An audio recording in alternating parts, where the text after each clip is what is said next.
Una vez más aquí en Academo Estudio con el hermano Arnaldo Pubillones. Nuestra intención siempre es hacer programas para gente grande. Y hoy comienzo una vez más, como siempre lo hago con él y con otras personas que entrevisto. Para ti, ¿cuáles son los dos pintores españoles que más te agradan, más importantes para ti?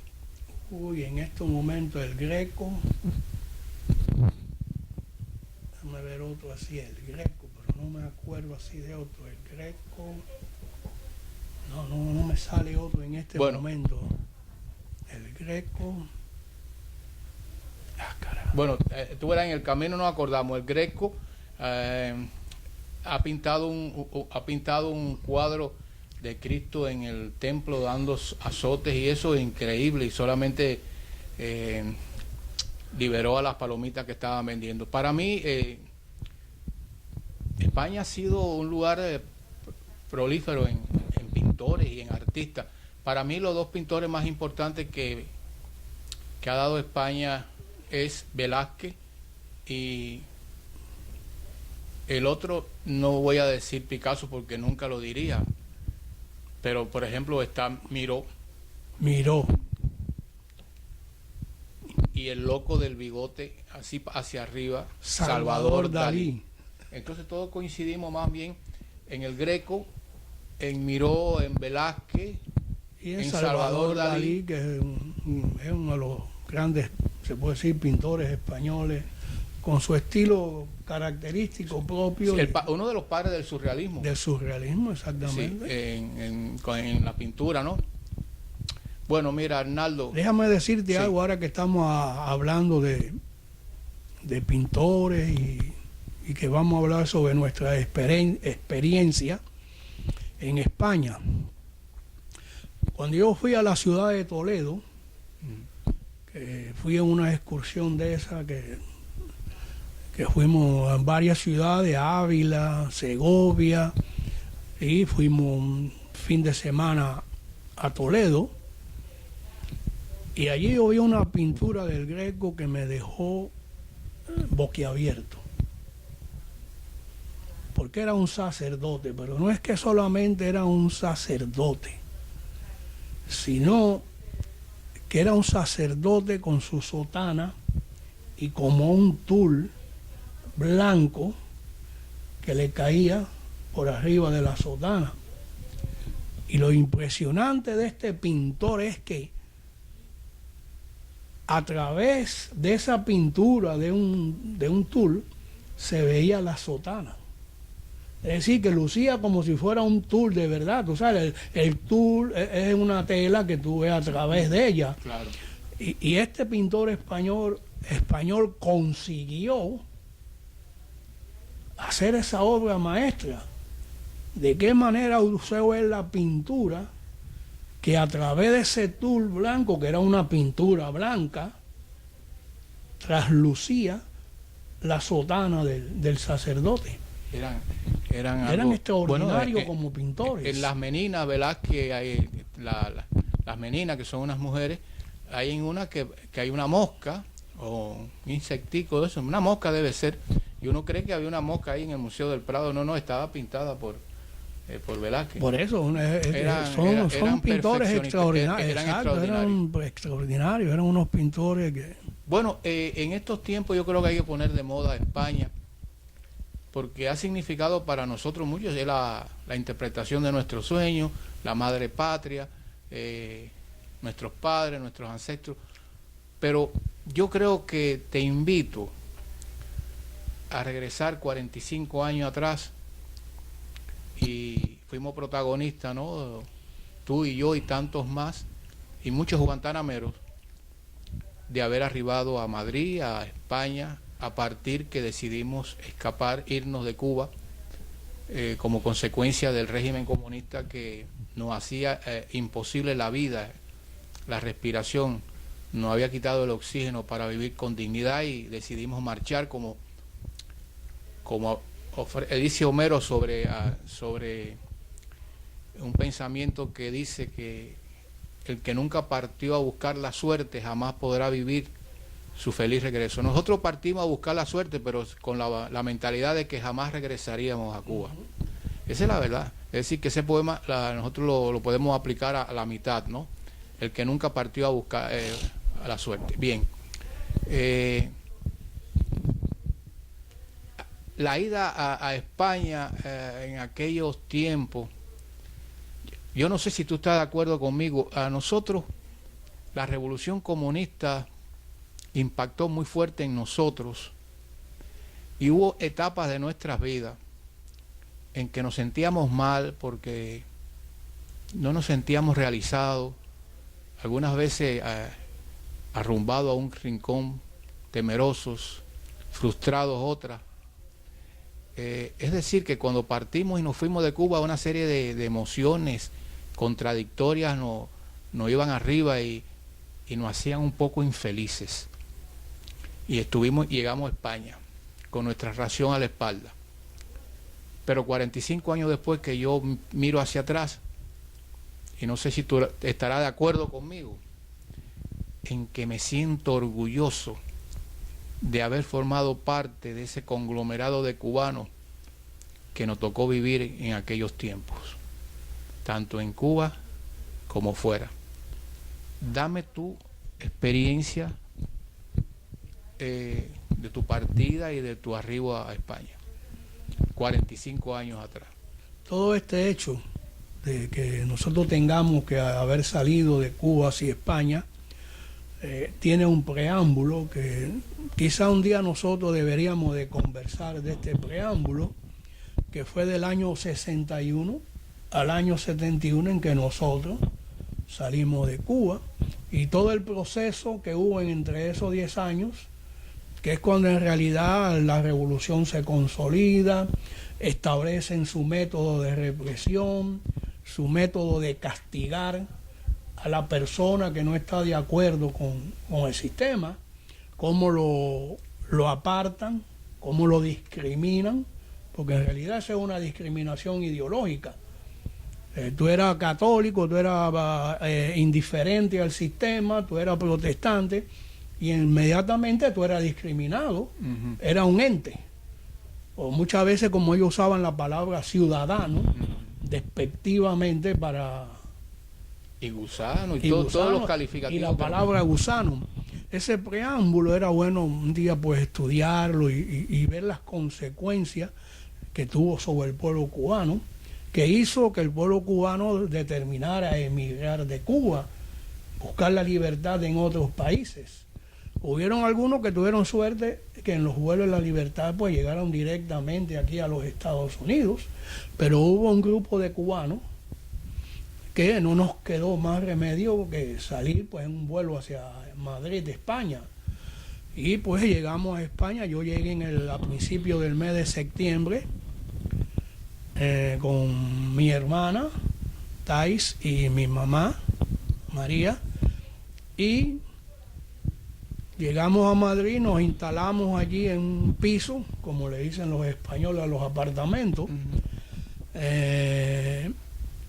Y inmediatamente que llegamos allí, pues aparte de la impresión que nos da España o Madrid, que es la primera parte que vemos de España, una edificación completamente distinta a la de Cuba, una arquitectura, todo es pues algo que te impacta de momento, ¿no? Porque tú dices, oh caramba, mira algunos cubanos decían que este país es muy viejo. Estos edificios tienen como 500 años. Ahí estaba su valor. Ajá. Bueno, ok, entonces nos instalamos allí en la calle Toledo 145, entre la Puerta de Toledo y el estadio de Calderón. Atrás sí pasaba el río Manzanares. Y entonces estaba el estadio Vicente Calderón, un estadio de fútbol. Bueno, pues inmediatamente al llegar allí a España, pues nos dimos la tarea de buscar trabajo, conversando con varios amigos y esas cosas, pues nos dicen que un señor de Guantánamo, José Bedo, que muchos lo conocen por Cheo, y un señor que yo no conocía. Juan Aguilera. Ese sí yo no lo conocía en Guantánamo. A los Bedos yo sí lo conocía, pero a Juan Aguilera yo no lo conocía en Guantánamo.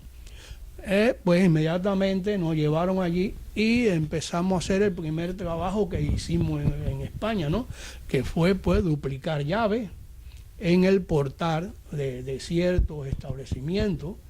Y ahí pues pasamos un tiempo en esa labor de duplicar llaves. Yo me acuerdo que yo vi en esa época a Ulises Cabrera, que es familia mía, pero ya estando ya un tiempo allí duplicando llaves, Rafael Rodríguez, que es de Guantánamo, creo que él salió de España pero se fue para Puerto Rico, me parece. Me dijo ahí, me habló, me conversó y me dijo, oye, tú quieres, mira, necesitamos a alguien en el Valley High, que era un restaurante. Estaba en la avenida José Antonio, sí, Antigua Alcalá. Se llamaba Flor, creo que la dirección era como, había Flor Alta y había Flor Baja. Creo que estaba en Flor Baja y esa calle salía directamente a ¿cómo se llama esta? La Gran Vía. Estaba cerca de la plazoleta de Santo Domingo y ahí empezamos a trabajar. Ganábamos más dinero. ¿Cuánto más o menos? Yo no me acuerdo ahora, pero... Eran pesetas. Eran pesetas, pero me daba para vivir. Mi mamá, mi hermana y esas cosas. Ahí estuve un tiempo y afortunadamente, vamos a decirlo así, aunque tuve que lavar platos, también tenía que preparar la bebida que le íbamos a dar al bar para ser vendido allí. Tuve la suerte que, no sé, cosa de la vida, parece que la señora y el señor Morales, la señora Min y el señor Morales, pues, o le caí bien o lo que sea, que cada vez que había un cheque falso, los españoles les gustaban en aquella época, no sé ahora, extender cheques que no tenían fondo, no vamos a decir falsos, sino que no tenían fondo. La picardía gitana española. Bueno, entonces, ¿cuál era mi misión? Venía el señor Morales y me decía, mira, ve a esta dirección, lleva este cheque y ahí ese señor te va a dar otro cheque. Bueno, yo hacía eso, me iba a la casa del señor, le decía, mira, yo vengo de parte del señor Morales del Valley High, usted dio este cheque anoche. Oh, sí, cómo no, pa, y me daban otro cheque. Afortunadamente por eso me caminé todo Madrid y sus alrededores por el metro, porque todo era a base de metro. Pues eso me dio la oportunidad pues de Latina, del Callao, de Goya. Vaya, me aprendí todo Madrid por ese trabajito que yo hacía. Y tenía otro trabajo, que era que había el cocinero era chino, de Hong Kong. Pero el chino estaba allí con una visa por 90 días, más o menos algo así. Entonces a los 90 días, el chino recibía una carta que le decía, si en 48 horas usted no abandona el país, lo vamos a deportar. Y allí no era como aquí, que aquí tú estás en esa situación y los medios de comunicación y la media y las organizaciones latinas o chinas, lo que sea, se tiran inmediatamente a protestar de que cómo vamos a deportar a este señor, que no sé qué. Bueno, el señor Morales venía de nuevo, me daba un sobre, yo iba al Ministerio de Gobernación y allí yo enseguida los soldados, tú sabes que el soldado, el policía y eso español, en cuanto se te cuadraban todos. Se te cuadraban. Los grises, los verdes, todo. En cuanto tú le acercabas para pedir un favor, ellos se te cuadraban. Entonces yo llegaba ahí a la puerta del Ministerio de Gobernación, En la Puerta del Sol. en la Puerta del Sol, y enseguida ahí mismo los dos militares que estaban afuera se me cuadraban, me preguntaban ¿a qué usted viene aquí? Yo decía, no, vengo a ver a fulano de tal. Entonces decía, oh sí, cómo no, me entraban, yo entraba a la sala de espera, y al poquito rato se abría una oficina y salía un señor que me decía, por favor, pase. Yo le entregaba el sobre del señor Morales, yo no sabía lo que tenía dentro del sobre. Ese sobre yo se lo entregaba a ese encargado, y ese encargado me devolvía un sobre. Que después, cuando yo se lo entregaba al señor Morales o a la señora Min, yo me enteraba de que era que al tipo, al chino, al cocinero, le habían prorrogado por 90 días más la visa que él tenía en España. Es decir, que son cosas que uno, esa experiencia del vivir cotidiano, diario, de la misma manera que un suponer, yo tenía ese trabajo de preparar la bebida para el bar, pero cuando era como Navidades o fin de año, la señora Min me decía, ¿qué? ¿Tú quieres trabajar de noche aquí tal día? Imagínate, decirme a mí, ¿tú quieres trabajar? Pues es buscarme más pesetas. Yo le decía, sí, ¿cómo no? Yo vengo a trabajar por la noche, total, yo estaba solo allí, ¿no? Y lo importante era que ganaba más dinero, que me hacía falta. También había otros restaurantes que ellos tenían en el Paseo de la Castellana, del hijo de ella, que era también de apellido como ella, Min. Y ella me decía muchas veces, oye, mira, en la Castellana esta noche hace falta un cajero. ¿Tú quieres ir a trabajar esta? Yo decía, güey, pues sí, yo voy. Así yo me pasaba casi la semana entera trabajando en Madrid, en España. Y allí, por cierto, que había un señor, un cubano de apellido Roque, que era de Camagüey, que era cajero también.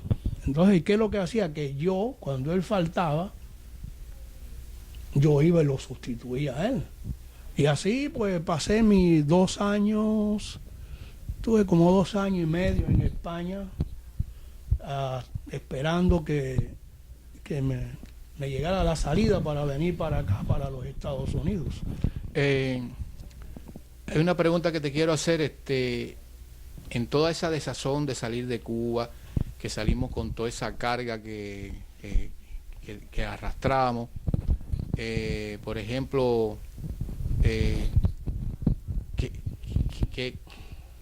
bueno, estábamos muy jóvenes, ¿no? Cuando uno es joven, uno es un aventurero raigal.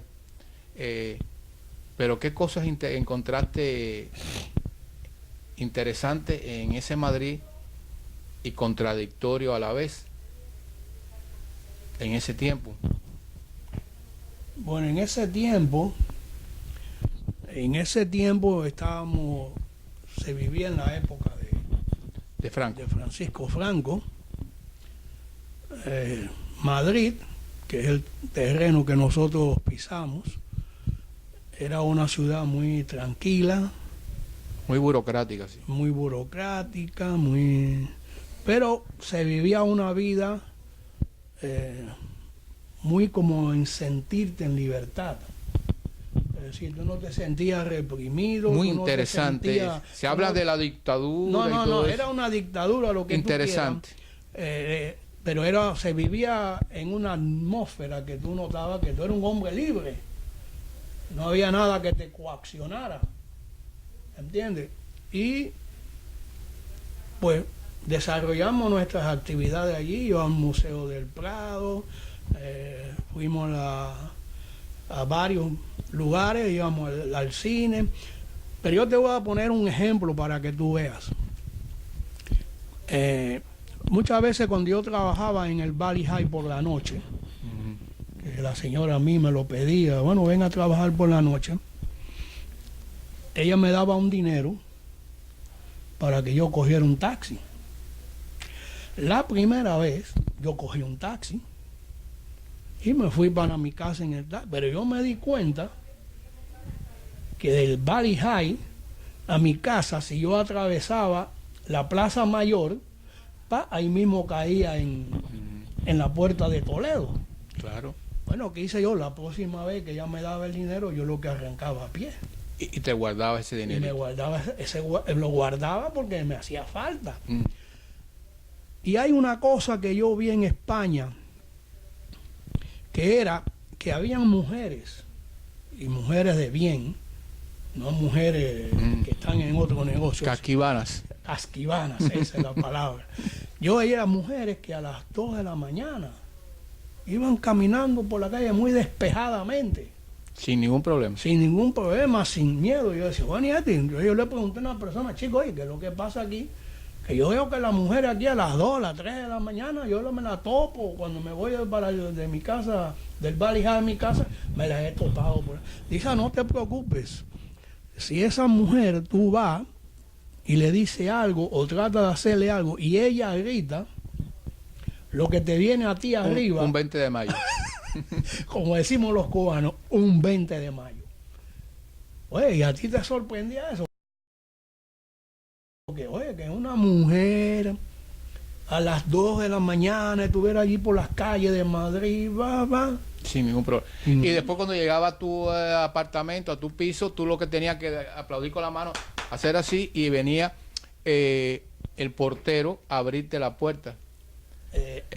No sé si en el lugar donde tú vivías. Sí, donde yo... Porque se supone que todos esos porteros... Déjame decirte... Espérate, todos esos porteros colaboraban con el Ministerio de Interior de Franquita, que eran los que estaban... Es una especie de comité de defensa, pero... eso es lo que te iba a decir. Pero en baja... en baja categoría, porque era como tener una información acerca de todo lo que pasaba en el barrio.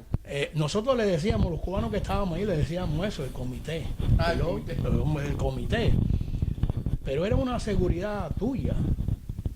Es decir, esa es una persona que se dedicaba a cuidar tu seguridad. Claro. Y era el que te abría la puerta. Y era el que abría la puerta. Sí, porque a la hora porque generalmente los edificios tenían una puerta. Una puerta. Que para tú tener acceso a ellos, tú tenías que abrirla. Tenía que abrirla. Entonces tú lo llamabas a él y él venía y te abría la puerta esa. Que normalmente era una puerta de hierro bien grande. Y por la noche empezaban a limpiar toda Madrid. Sí, regando agua y limpiándolo al Madrid. Y muchos guantanameros, hay 2 guantanameros amigos nuestros que trabajaron de basurero, en la basura, recogiendo basura. Pero todos tenían uniforme, porque en aquel tiempo todo el mundo estaba uniformado. Los basureros, esto, lo otro, los cuidadores de parques, todos los que te atendían en el cine. El basurero normalmente es un empleado del gobierno. De la ciudad. Sí. Y se acostumbra a que todo trabajador esté uniformado. ¿Tú entiendes? Por lo tanto, si tú trabajas recogiendo basura o tú estabas en un parque con un palito que tenía un clavo en la punta o tenía una punta ahí que era de metal, tú tenías que estar uniformado porque tú eras un empleado del municipio o de la ciudad de Madrid, ¿no? Y te voy a decir una cosa, allí en el año 71 se calculaba que habían 35.000 cubanos en Madrid. En Madrid solamente. Y ahora que tú estás hablando de la seguridad y la tranquilidad y la paz que había en Madrid, ¿tú recuerdas algún caso de cubanos de aquella época que hubieran creado problemas, que lo hubieran cogido robando, con drogas o con una serie de situaciones delincuenciales? Yo no recuerdo ningún caso. No.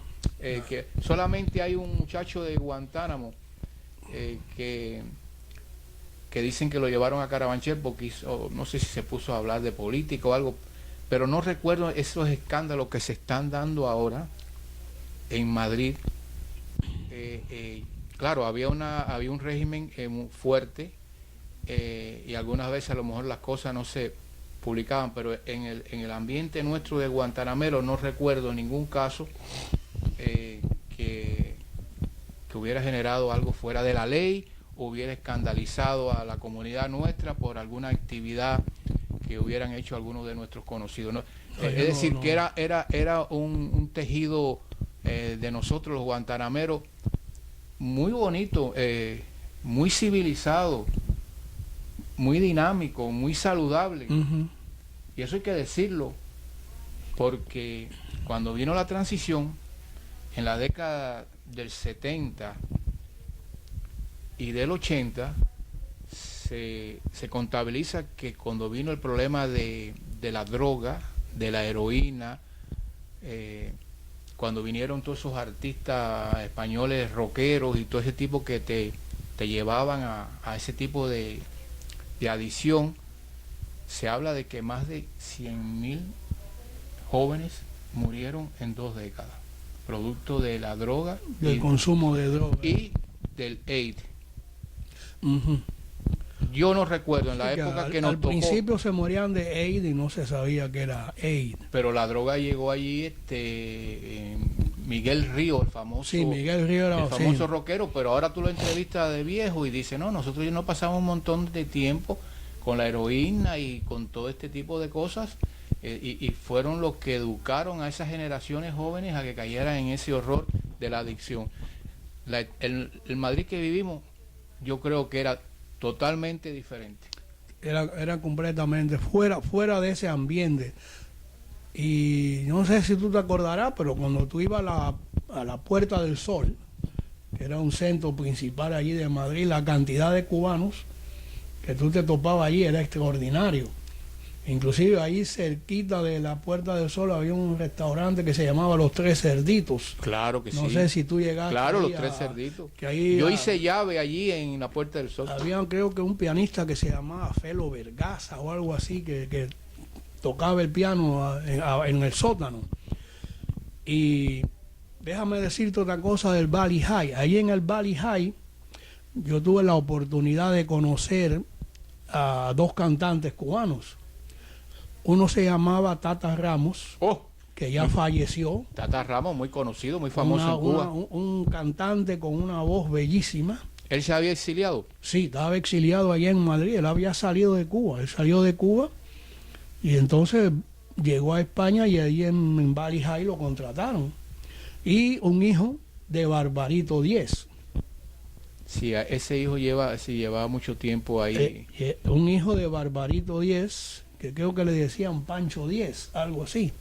Y ellos dos amenizaban, porque era un restaurante, pero tenía una sala de baile. Entonces tenía una orquesta compuesta por español, inclusive había un venezolano. Y entonces los cantantes, el tiempo que yo estuve allí, eran cubanos. Es decir, Tata Ramos y después el hijo de Barbarito 10. Te voy a decir una cosa que luce como bromita así, esa cosa. Este venezolano tenía la costumbre de que se lavaba las manos. Entonces en el baño habían toallas. Él no se secaba con las toallas. Él se metía la mano en los bolsillos y con los bolsillos se secaba la mano. ¿Y qué explicación daba? Que él era muy místico. Ah, sí, muy místico, sí, para la bacteria. Para la bacteria y todo eso. Y nosotros nos reíamos de él, ¿no? Le decían vitaminas. Sí. El apodo de él era vitaminas. Y entonces todos los españoles, Pepito, Genaro, toda esa gente, pues cuando lo veían, que él entraba al baño y salía, y lo veían con las manos en los bolsillos, ya sabían. Bueno, yo creo que a los madrileños los salva el frío y eso, porque no son místicos, porque yo recuerdo cuando íbamos a cualquier cafetería a comer mejillones y eso, te lo tiraban, y no es hablando mal, al contrario. No, eso tenía. Bellas. Ellos cogían el mejillón, eso, y lo tiraban en el piso, igual los papeles y todo. Y llevaba a los niños, que vi incluso que le daban a los niños alguna vez un poquito de caña de la cerveza. Bueno, ahora me toca a mí dar mi testimonio. Muy interesante todo lo que me dijiste, pero es que hay tanto que decir que nos quedamos cortos, ¿no? Pero vale, yo digo que yo también decidí un día irme de Cuba porque me asfixiaba aquella realidad que me rodeaba, que me tocaba todos los días las puertas de mi tranquilidad. Y entonces decidí partir, fue un por cierto, fue un 26 de julio de 1971 que llegamos a La Habana y teníamos que partir al día siguiente, pero yo partí, me fui de Cuba con mi mamá y mi papá de 84 años, y también acompañaba por otro lado a Sara, que es mi esposa actual, y sus padres. Todos estuvimos de acuerdo en partir juntos para España. Dio la casualidad que Sarita, mi esposa, mi actual esposa, se fue una semana antes que nosotros. Y ya desde ahí venía la desazón, venía la intranquilidad, porque salir de su país en la forma que salimos nosotros en nuestra época, que me imagino que le pasa a las nuevas generaciones de cubanos, que siempre es como un parto, porque no es fácil las decisiones esas que uno tiene que tomar. Y entonces llegamos a España, y al igual que tú, inmediatamente después que nos ubicamos allí a buscar trabajo, y aunque teníamos familiares aquí que nos ayudaban, porque otra de las cosas maravillosas del cubano, que el cubano nunca ha desatendido a sus familiares, y de una forma u otra han ayudado a que salgan de ese país y comiencen una nueva vida. Por eso cuando se hizo lo de Elian, la gente decía, bueno, ¿por qué Elian? No, porque es una tradición que tenemos los cubanos. Entonces llegué a España, y aunque nos mandaban cierta ayuda, había que trabajar. Pero yo recuerdo que allí los españoles nos decían, no, pero aquí todo está inventado, ¿qué van a hacer ustedes aquí? Aquí todo lo hemos hecho nosotros. Y lo más interesante es que tenemos el caso de Juan Aguilera y Bedo, y que le dijeron, no, pero ¿qué ustedes van a inventar aquí si todo está inventado? Y ellos buscaron la forma de buscar un resquicio para ellos realizarse como empresario, y le vino a la mente poner maquinitas de sacar copias de llave en ciertos establecimientos en Madrid. Y yo conocí a Juan Aguilera desde que estábamos en Cuba, que tuvimos que trabajar para el régimen como contadores, y yo era contador de una granja, y Juan Aguilera era contador de otra, y cuando venían los estados financieros pues nos reuníamos, y ahí surgió una gran amistad entre Juan Aguilera y yo, y Bedo. Se conocían de toda la vida de la familia, ¿no?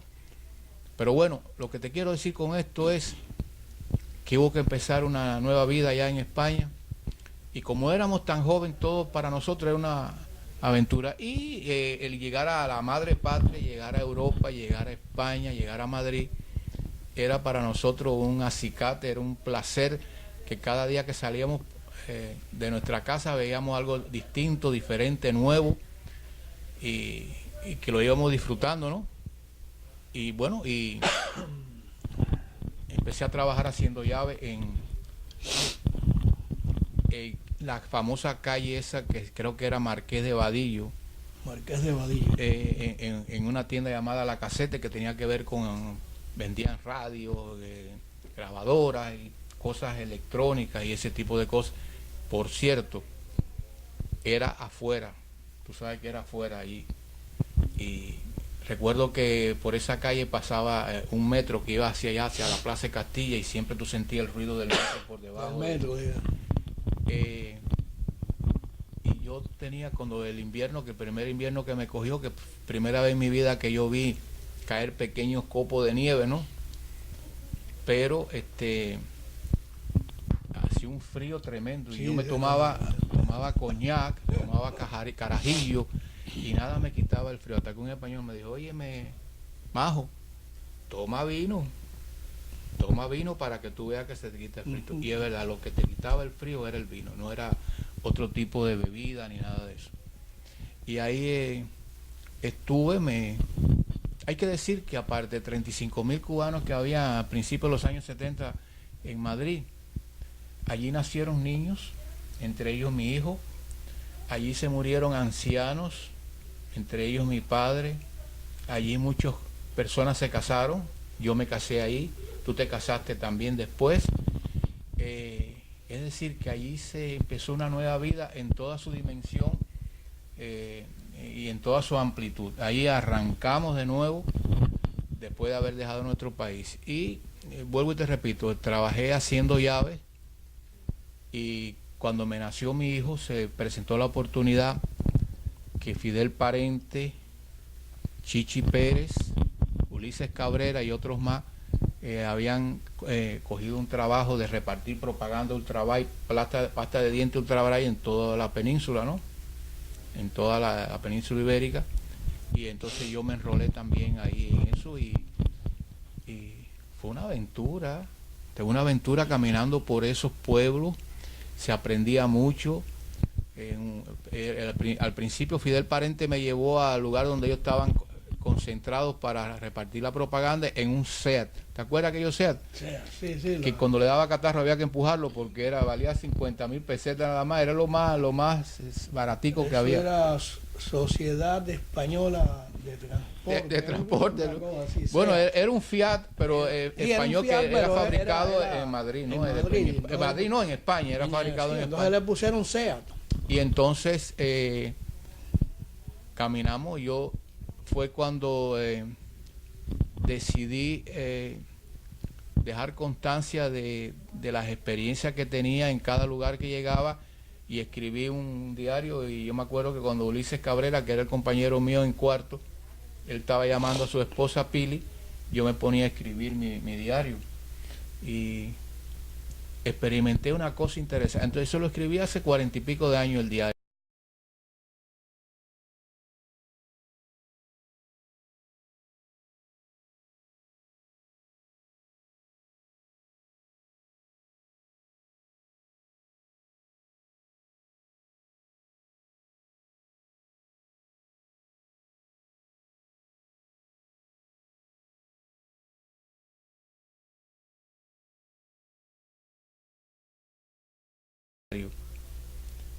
Y esa es la maravilla de la literatura y de muchas cosas cuando se añejan.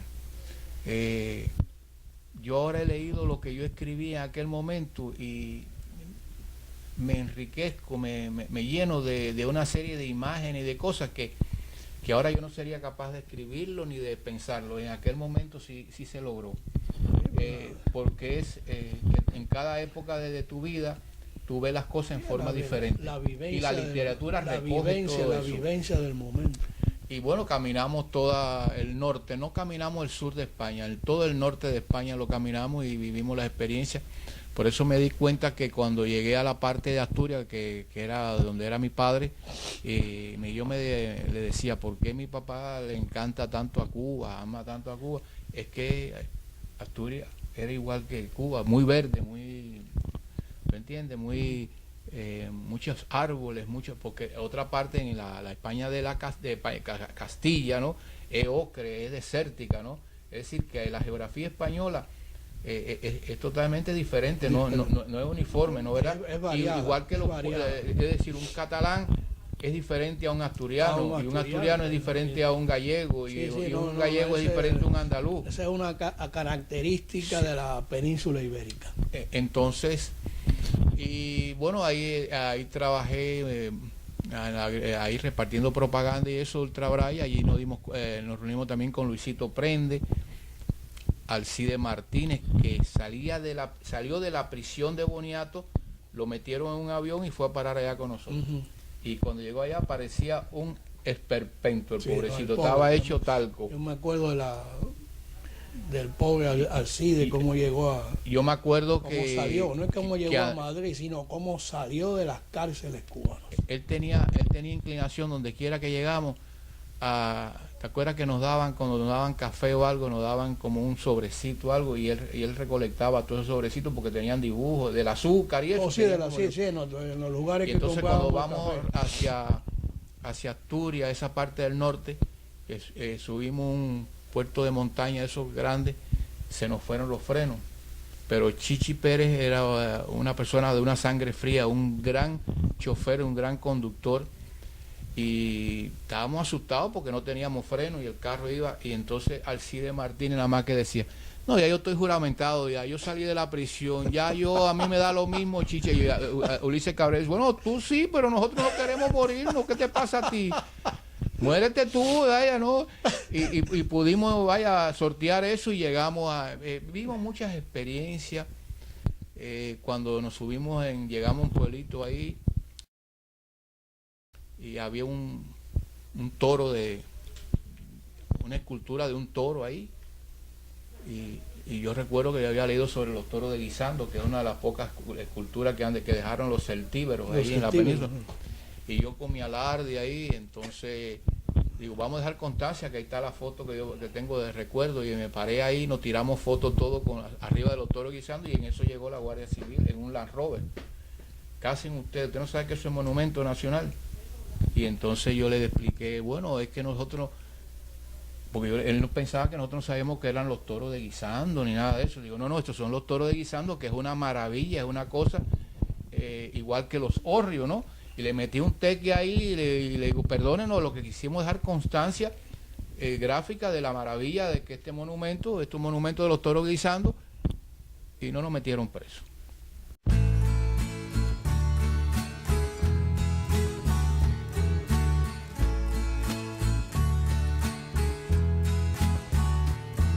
Nunca podré morirme, mi corazón no lo tengo aquí.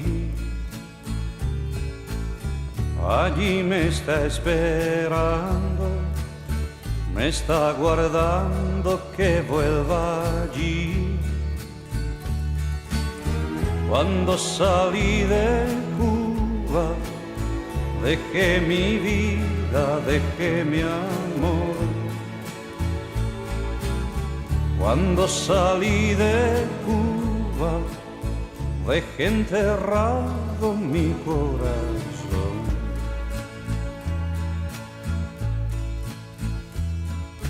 Late y sigue latiendo, porque mi tierra vida le da. Pero llegará el día en que mi mano lo encontrará. Cuando salí de Cuba, dejé mi vida, dejé mi amor. Cuando